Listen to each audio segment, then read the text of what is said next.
මේ ගමන් ගනිමින් සිටින්නේ කොළඹ නුවර පාරේ කඩුගන්නාව ප්‍රදේශයේ පසු කරමින්. කොළඹින් නැරඹී නිට්ටඹුව, වරකපොළ, කෑගල්ල, මාවනැල්ල යන ආදී නගර සහ ගම්දනව් පසු කරමින් එතන මේ මාර්ගය තැනෙන්නේ 1824 දී පමණ බ්‍රිතාන්‍ය යටත් විජිත පාලකයන් යටතේ. ඔවුන් මෙම මාර්ගය තනන්නට කලින් කොළඹ සිට මහනුවරට පිවිසෙන්නට මාර්ගයේ වැටී තිබුණේ හංවැල්ල, අවිස්සාවේල්ල, රුවන්වැල්ල, බුලත් කොහුපිටිය, අලුත් නුවර ගණිතැන්න සහ බලන යන නගර හරහා.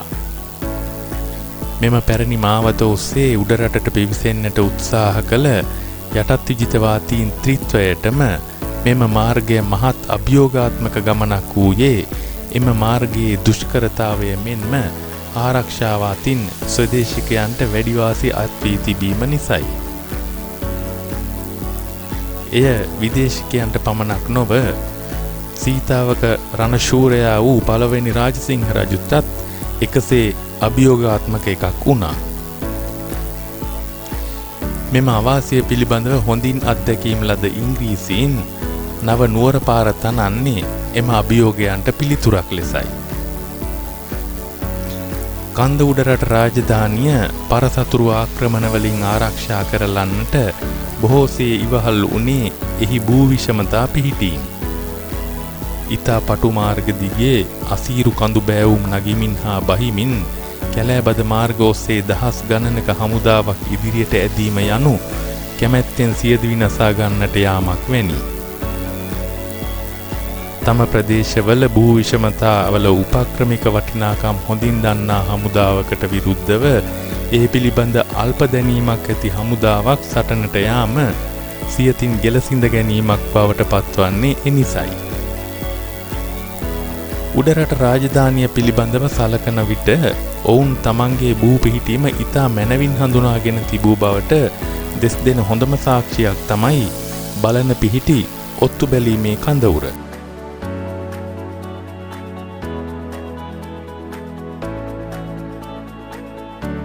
මෙම කඳවුර උඩරට හමුදාව විසින් ස්ථානගත කොට තිබුණේ සතර කෝරළේ ගලබඩපත්තුව සහ උඩරට මායිම වැටී තිබෙන යටිනුවර කඳු පැලට අයත් අලගල්ල කන්ද ආසන්නයේ මුහුදු මට්ටමේ සිට අඩි 2000ක් පමණ උසින්. උඩරට සහ පහතරට යා කරන කඩවත පිහිටියේ බලන කඳවුරට කිලෝමීටරයක් පමණ ඔබ්බෙන් නවනුවර පාරට කිලෝමීටර 5-6ක් ඈතින්. මෙම කඩවත් මාර්ගයේද ඉතා පටු එකක් ලෙස පිහිටා තිබී ඇත්තේ කඩවත් මුරකාවල් වලට එහි ඇතුළු වන්නන් හා පිටවන්නන් සහ ඔවුන්ගේ බඩු බාහිරාදිය හොඳින් පිරික්සා බලන්නට හැකි අයුරින්. ඉතින් අද අපේ ගමන උඩරට රාජධානි පිවිසුම ආසන්නයේ උඩරට රාජධානිය විසින් තම ආරක්ෂාව වෙනුවෙන් නිර්මාණය කොට අද නෂ්ටාවශේෂ ලෙස දකින්නට තිබෙන බලන කඳවුරු බිම බලන්නටයි.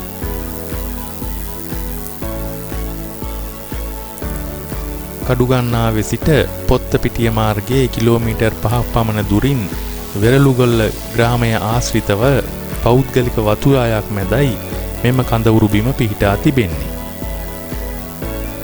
ප්‍රධාන මාර්ගය අසල සිට කඳවුර දක්වා යන මාවත කළුගල් ඇල්ලූ පියගැට පෙළ සහිත පටු මාර්ගයක් ලෙස නිමවා තිබීම එය සොයා යන්නෙකුට මහත් පහසුවක් ඇති කරලනවා. 1815 දී ඉංග්‍රීසි හමුදා නිලධරයෙකු ලුතිනල් කර්නල් ඕ කොනෝල් විසින් මෙම කඳවුර අත්පත් කර ගැනීම එහි ජීව බලය සදාටම නිමා කරන්නක් වුණා. පසු කලෙකදී මේ බිම් ප්‍රදේශය ඉංග්‍රීසීන් විසින් කුඩා දුරයා නමැත්තෙකුට මුදලට විකුණා දමා තිබෙන්නේ වගා බිමක් සකස් කිරීම සඳහායි. අද ඒ බිම තේ, කෝපි, ගම්මැටි සහ කරාබුනැටි ආදී වැවිලි රාශියක් සිදු කළ වගා බිමක් ලෙස දැකගත හැකියි.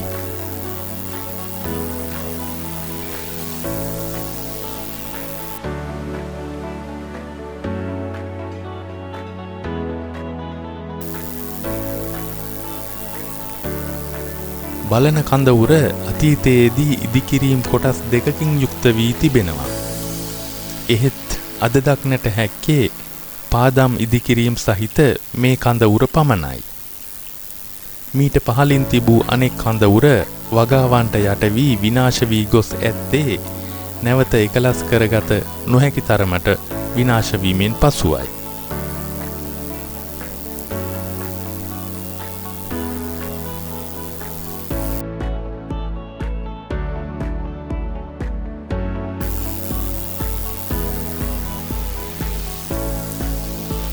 උඩරට රාජධානියේ ආරක්ෂාව සඳහා මෙම භූමියේ පිහිටීම ඉතා වැදගත් බව වටහාගත් පළමුවන විමලධර්ම සූරිය රජු අමුණුපුර මුදලින්දු ලවා ඉදිකොට තිබෙන්නේ මෙහි සිට බතලේගල, උතුවන් කන්ද, දෙවනගල කන්ද ආදී ඉතා දුර පිහිටි භූමි භාගයන් මනාව දර්ශනය වන නිසයි.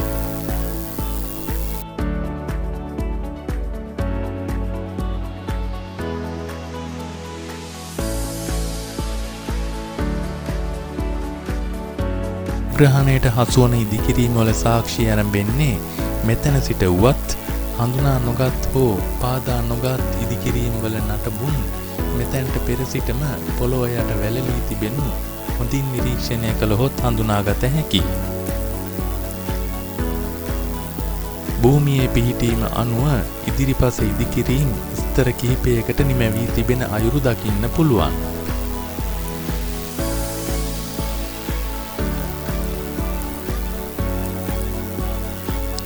කළුගල් එකිනෙක තබා බැඳ ඇති මේ බැමි අඩි 4ක් පමණ ඝනකමින් යුතු වෙනවා.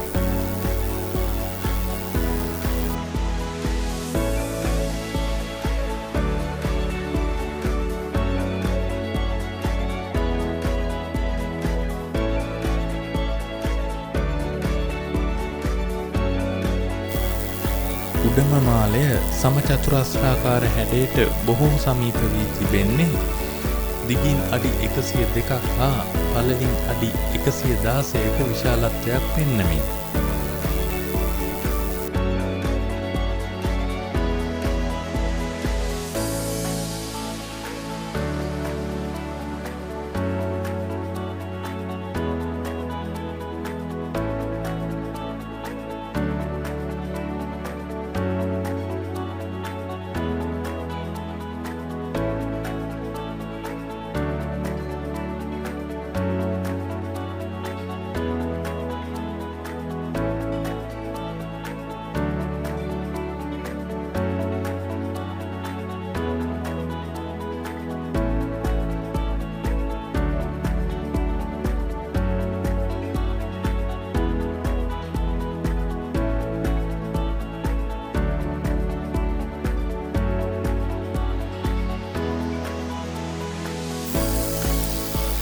ඉතා දුෂ්කර මාර්ග ඔස්සේ උඩරට රාජධානියට යම් අනතුරක් ළඟා වන්නේ නම් මෙතන සිට එය නිරීක්ෂණය කොට විස්තරය තල්පතක ලියා හීයක අමුණා රත්මීවල කොටුව හීපලටත් එතැනින් දන්තුරේ හීපලටත් එතැනින් ගන්නොරුව හීපලටත් දුන්නෙන් විද ගන්නොරුවේ සිට රජවාසල දක්වා පණිවිඩකරුවන් අත යන්නේ සතුරන්ට තම මාර්ගයේ දිගේ පියවර 2-3ක් තබන්නට පමණක් කාලය ලබා දෙමින්.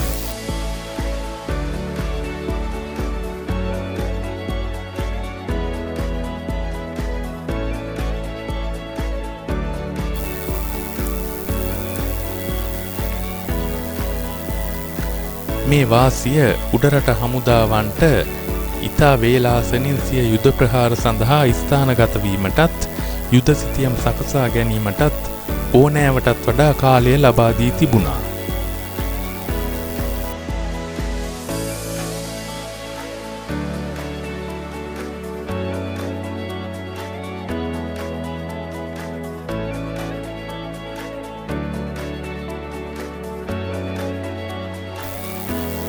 බලන මාමුඩාවෙල රත්මීවල හා කඳන්ගම ගම්වල ජනයා මෙහි මුර රාජකාරිවල යෙදී ඇති බවයි සඳහන් වෙන්නේ.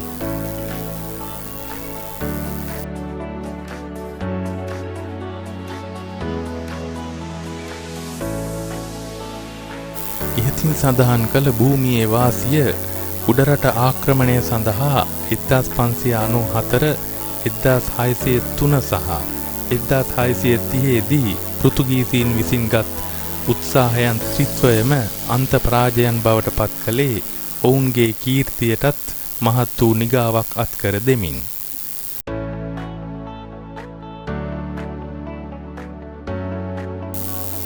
එම පරාජයන්ගේ උච්චතම අවස්ථාව 1638 දී දෙවන රාජසිංහ රජුගේ කාලයේදී සිදු වුණේ පෘතුගීසි යටත් විජිත ඉතිහාසයම ප්‍රකම්පනයට පත් කරමින්.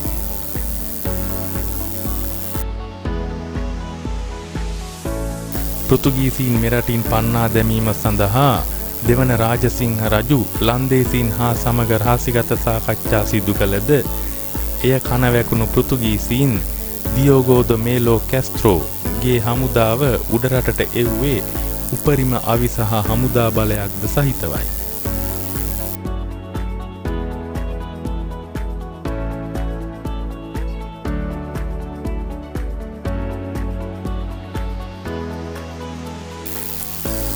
මෙය දැනගත් රාජසිංහ රජු සෙංකඩගල පුර හිස් බිමක් බවට පත්කොට තමාද පසුබැස ගියේ දෙවන සැලසුමක්ද අතැතිවයි.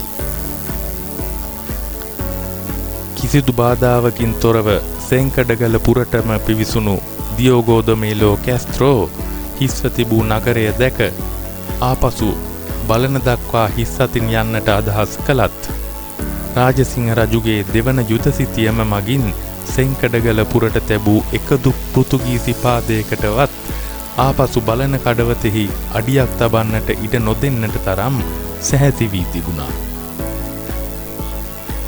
1638 මාර්තු 28 යනු පෘතුගීසීන්ගේ මරණයේ දිනය ලෙසයි සටහන් වී තිබී ඇත්තේ.